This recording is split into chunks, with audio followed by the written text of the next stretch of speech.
Natural star Nani speed గురించి తెలిసిందే. చేతిలో ఓ చిత్రం ఉండగానే మరో 2 సినిమాలను లైన్లో పెట్టుకుంటాడు నాని. అలాంటి హీరో వేసిన ప్లానింగ్ మొత్తం ఆగమాగమవుతుంది. సరిపోదా శనివారం తర్వాత చేయాల్సిన చిత్రాలన్నీ ఒక్కొక్కటిగా ఆగిపోతున్నాయి. బలగన్ చిత్రాన్ని టిల్లు వేణు తెరకెక్కించిన విధానం చూసి టాలీవుడ్ ఆశ్చర్యపోయింది. హీరోలు సైతం వేణు మేకింగ్ కు ఫిదా అయ్యారు.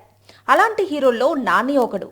అందుకే దిల్ రాజు నిర్మాతగా టిల్లు దర్శకత్వంలో ఒక సినిమా చేయాలనుకున్నాడు. ఎల్లమ్మ పేరుతో వేణు కథను రెడీ చేయటం మొదలుపెట్టారు. కానీ ఇప్పుడు ఈ ప్రాజెక్ట్ కు బ్రేక్ పడినట్లు తెలుస్తోంది. వేణుతో మూవీని నాని వాయిదా వేశాడట.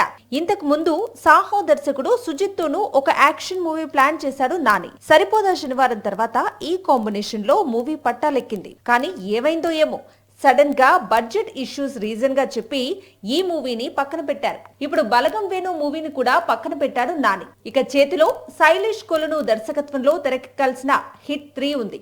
అలాగే దసరా డైరెక్టర్ శ్రీకాంత్ తో మరో భారీ చిత్రం లైన్ లో ఉంది.